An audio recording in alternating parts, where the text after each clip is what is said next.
All of us, at some time or another, have agonized over making a decision. Some decisions are major decisions. And also there are a lot of small decisions that we don't make, that they tax our minds, they drain our energy, they create a lot of anxiety and nervousness and mental torment because we don't take care of it. We decide not to decide, which is a decision. Deciding to decide, to act, is a major, major challenge for all of us at different points in different areas of our lives. And there are things that happen to us along the way, experiences that we have that prevent us from working through the mental block of acting, of doing those things that we know we ought to do. And so what I want you to think about is, what is there that you know you need to do, that you want to do this, but for some reason or another, you've been holding back.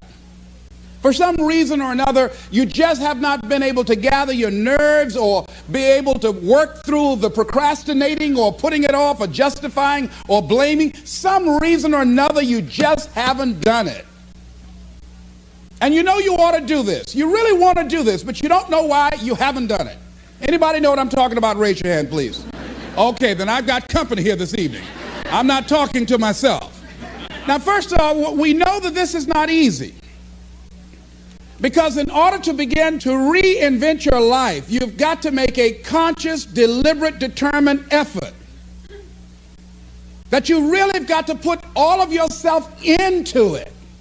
It's very challenging to act, to do those things. There are times when you're looking at it and you say, I know I need to do this, but I don't feel like it. I don't want to do it. I know I need to do it, yet leave me alone. No, I don't want to do it. So what do? What are those things that cause us to do like that? I think that among the things that prevent us from acting is the fear of failure. And if you've already failed, you don't want to fail again. The pain of that, the disappointment, the fear of loss is another thing.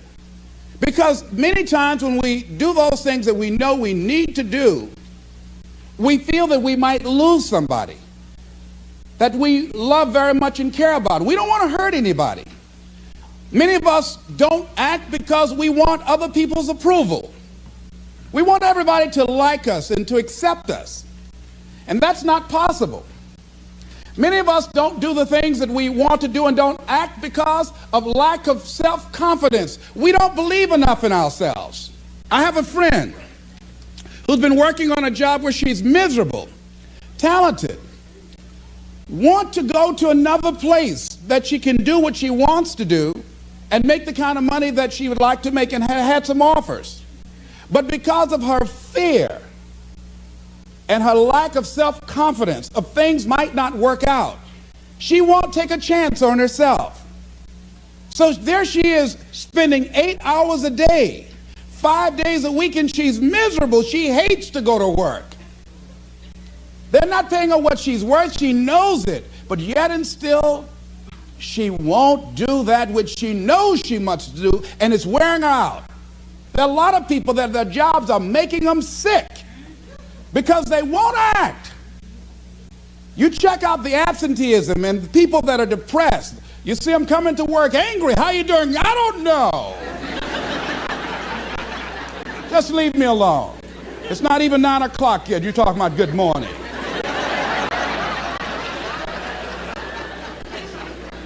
There are days you go to work, you want to just keep driving past the job. You don't want to stop because it's not in sync with who you are. But you haven't acted. Have another friend. This guy's brilliant. He's a business consultant. He helped a lot of people get their business started. And people come to him because they know he's knowledgeable. But this guy won't start his own business. Now, he's very smart. He can do it. Everybody believes in him except him. And he's so smart, he's talked himself out of it. Well, the numbers aren't right.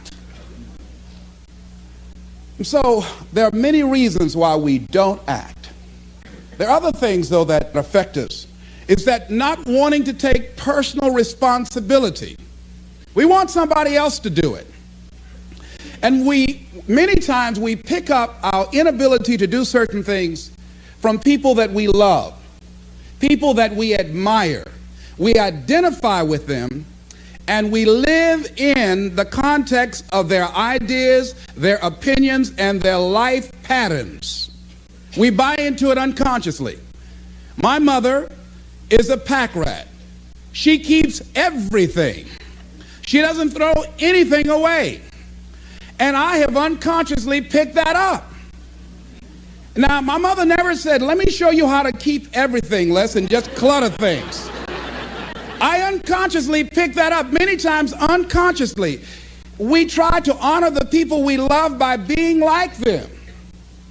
By the same token, I realized something about myself when I had some major decisions to make, and I found myself acting like my mother. See, my mother's the kind of person that when she has a problem with one of the other foster children that she adopted, she won't confront them. She will call me. Les, why don't you tell Linda to move? She's lazy. She won't go to work. She runs the street all day, and then she comes home and wants to sleep all day, and I think she's doing drugs. I said, but Mama, why don't you tell Linda that? I bought the house for you. I told you when she wanted to come home, don't let a grown person come there and take care of them. You let her in. Well, after all, she's my child. Mama, then you handle that. When I tell her to leave, she say, Mama say I can stay. Mama, can I stay? And you tell her yes, and then you call me and say, she's still here.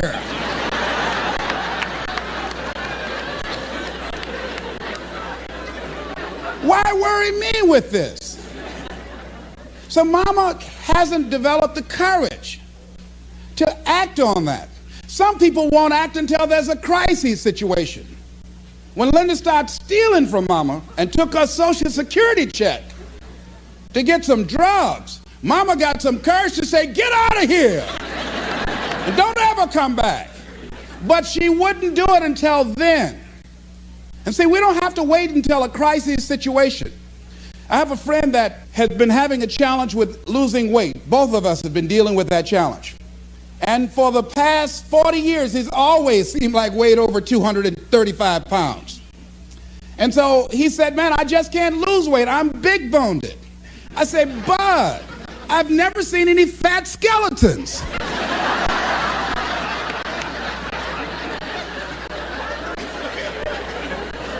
No, you need to act on your health.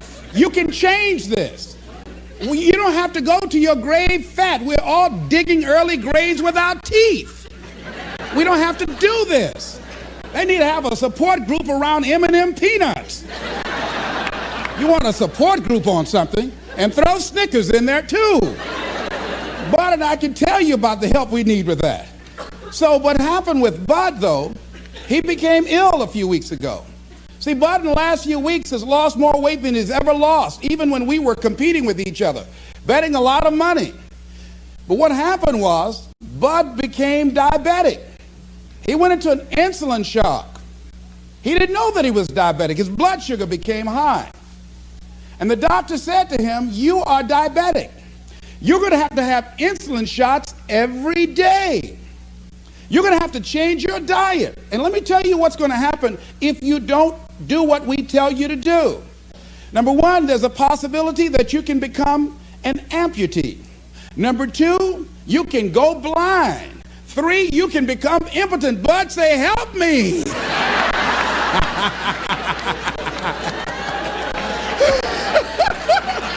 Like those guys with Paul, when Paul broke out of jail, those guys say, tell me what I must do to be saved. Bud wanted to be saved. I said, Bud, you want one of my peanut butter and jelly sandwiches? No. I said, Bud, I can't believe you're eating vegetables, man.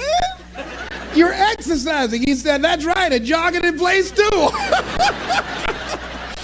Now, he had the ability to do it before, but there's some people, It takes that kind of crisis to bring them into reality in order for them to act in their own best interest. Some people have to hit rock bottom in order to rise. I don't know why. You want to begin to look out on your life and what you want for you. And I think that when we begin to focus in the area of what does it take for us to act, I think we can say events can inspire us to act, like that particular event in his life. Circumstances. A friend of mine, he wanted to do something and he just did not have the motivation and the drive and the confidence within himself. But his circumstances changed overnight through an acquisition of the company that he worked for. He lost his job. Through the inspiration of desperation, he had to act. See, life also are things that can inspire us to act. See, if we don't have the courage, and that's what it takes, courage. It takes guts to do that which you know you need to do. If you don't have the courage to act, life many times will move on you and make you act. Life will whoop your butt so bad. You will be so miserable. You will catch so much hell. You say, yes, I will do it. What do you want me to do? Take me. A friend of mine said, I can't stop smoking. I can't stop smoking. Doctor said, Sam Axelrod, you have emphysema. Sam never picked up another cigarette and said, look at those stupid people smoking. Sam, you did it for 35 years. How can you talk about people? Well, I was different. I'm trying to help them. They don't have to do the same thing I did. But be compassionate, Sam. Isn't it interesting how quickly we forget? So I'm saying that look at something in your life. It might be just writing a letter to somebody to say thank you. It might be just to apologize to somebody. I had a confrontation in the Penobscot building with the security guard there. He responded to me what I perceived as a negative way, and he and I engaged in an argument. I did not like the way I handled that. I avoided going through the front door for a long time because I didn't want to face him. Finally, I decided to act, and I went up to him and said, I want to apologize to you for the way in which I handled this argument we had the other day. I was wrong. I hope you accept my apology. He said, I do. And I said, thank you very much. I felt relieved. Now, when you decide to act, it's not always going to be like that. A friend of mine did some work for me. It was below par, to say the least. I knew that this guy was capable of doing better work. I knew that he also had a fragile ego. So I was trying to think of what is the most sensitive way in which I can share this information with him. Because I wanted him to do my work over. I was going to pay him for what he did. But I needed my work done right. But I was afraid that I would hurt his feelings. So I was very, very meticulous in how I approached him. And I said, let me share this with you. You know I care about you. And that you're a very talented and gifted person. And you and I both know that what you have given me is not a true reflection of your talents and abilities. And I'm saying, let's go back in the studio and do this again. And he said to me, I'm going to forget you ever said that.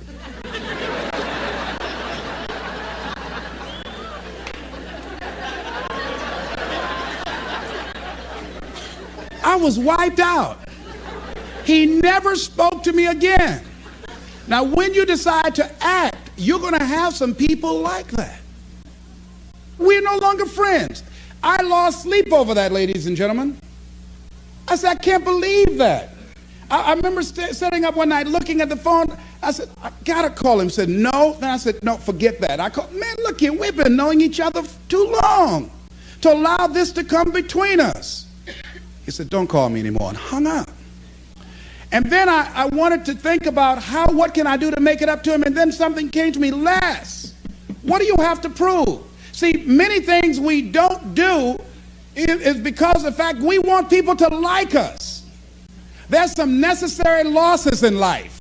When you decide acting in your best interest, you're going to lose some friends.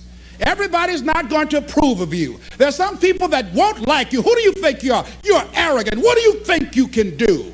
You think you can get away with that? You're selfish. Thanks, I got that. It's my life. And so what I'm saying to you is that as you begin to look out on your life, this is challenging. This is not easy acting. So what are the things that we can begin to do to harness our will? Number one, you've got to bring it out and look at it. You've got to take the power out of it. You've got to expose it to the truth. And the truth is that it has no power over you. So write down something you want to act on, but for some reason that you've been holding back, and look at it. The next thing is, ask yourself the question, is it helping you to continue to put it off? If it's an asset for you to continue to procrastinate, then continue to do that. But if it's a liability for you, if it's causing you some mental and some emotional challenges, or perhaps a financial problem, look at that. Examine that for what it is. Next step, ask yourself, what's blocking you? What's preventing you from acting? Why don't you have the courage to handle that? Why won't you face that? What are you running away from? What kind of avoidance behavior are you engaged in? Next is, what is the worst thing that can happen when you take action? So I looked at that. And I said, what's the worst thing can happen when I tell him this? He can say, I don't like you. And he did. Now what happened? I experienced that. I looked at that. I saw that. And guess what, ladies and gentlemen? I didn't die. My feelings were hurt a little bit. I lost some sleep about it. And sometimes I think about it when I drive past his house. But I'm still here. It's uncomfortable. But it's okay. It doesn't bother me anymore. I've gotten used to it now. So what is the worst thing that can happen? I want you to visualize that, experience that, feel the nervousness and the discomfort. And the more you run it in your mind, the less power that it will have. Next is, how will you feel after taking this action? I felt a sense of personal achievement when I faced somebody that has been my mentor for years.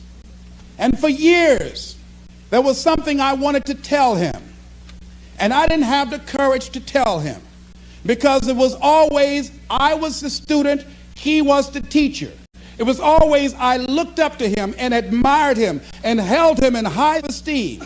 And I was always grateful and thankful for the impact that he had on my life. And I loved him so much. I didn't have the courage to say to him, please stop drinking so much. You're an alcoholic. You need help.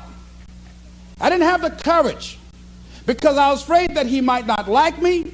I was afraid that he might be hurt and crushed, that we would no longer be friends. I didn't want to jeopardize what we had. I loved him a great deal, and I didn't know how this would affect our relationship. And I didn't even want him to know that I knew that he was an alcoholic.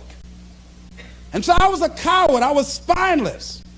In the name of love, I did it to justify to myself to stop from helping somebody that I love from dying. I said, I love him so much, I just can't tell him this. I don't even know how he would handle it, to know that I know that he's an alcoholic. And finally, after years, I developed the courage to face my teacher, my mentor who has molded me, who looks at me now and wanted to do what I'm doing now and did not do it. Came at a different time, and it wasn't time for what he brought. And he's living through me. And I had to face this man who's been like a father to me and say, I got to tell you something. You've got a problem. I love you very much. Please stop drinking. You're killing yourself. It's not just social. You do it every day. You need help. And whatever I can do to support you in that, I will. But please stop. And he looked at me, And I had no idea how he was going to handle that. And first there was like, I dare you. And we just looked at each other. And then I reached out to embrace him. And we've never, ever embraced men, macho. Never hugged before. I hugged him, and he just stood there with his arms straight. He couldn't raise his arms to hug me back. And he was shocked. And after he got over the initial shock, when he could bring himself to speak, to maintain his composure, because he could never afford to let me, his student, see him vulnerable or admit that I was right, he said, I'll be seeing you. And I said, yes, sir. I said, tell your wife I'll be by the house to see y'all before I leave.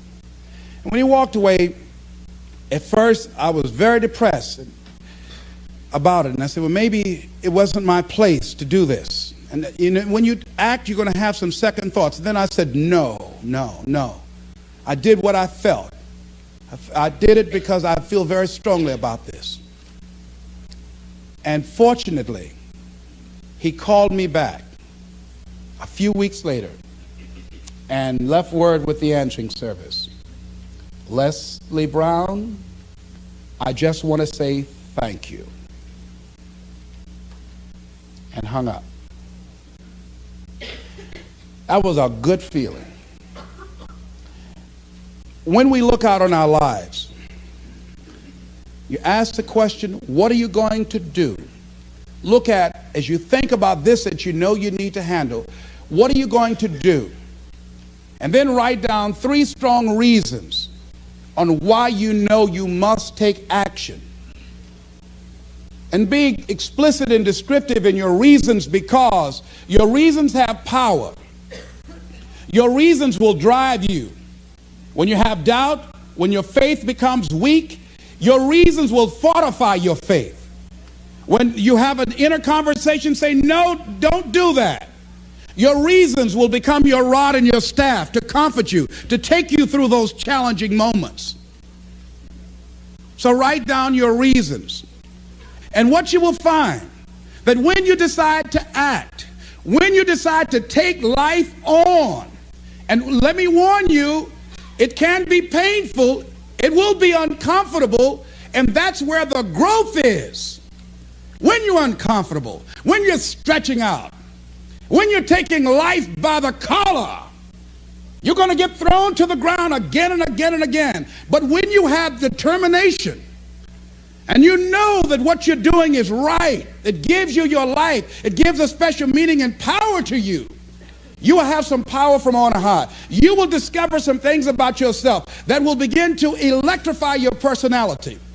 You'll begin to discover some things about you that you don't know you've got when you put yourself in that type of challenging situation. Repeat after me, please. I can go into action on anything in my life. Nothing is stopping me but me. No challenge in my life has any power over me. Here's something that Howard Thurman wrote on the decision to act. He said, it's a wondrous thing that a decision to act releases energy in the personality. For days on end, a person may drift along without much energy, having no particular sense of direction and having no will to change. Then something happens to alter the pattern. It may be something very simple and inconsequential in itself, but it stabs awake, it alarms, it disturbs. In a flash, one gets a vivid picture of oneself, and it passes. The result is decision, sharp, definitive decision. In the wake of the decision, yes, even as a part of the decision itself, energy is released.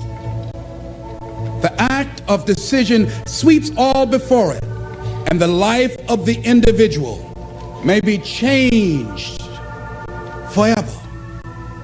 When you decide to make decisions, to act, you begin to access power within you that will increase your self-esteem, that will increase and enhance your personal power, that puts you in charge of life.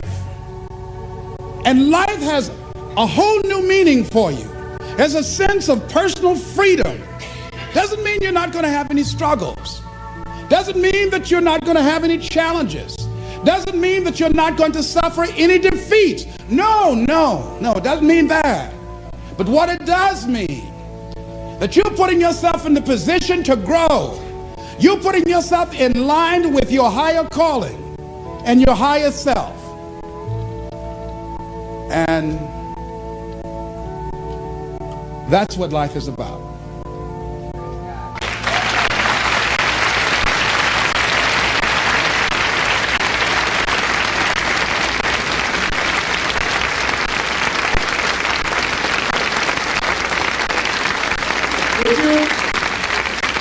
Would you join me in this affirmation, please? Everybody stand, please.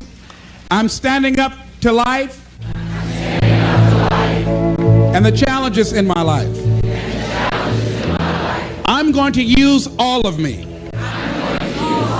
All of my courage, my faith, determination, and any help and support that I can give anyone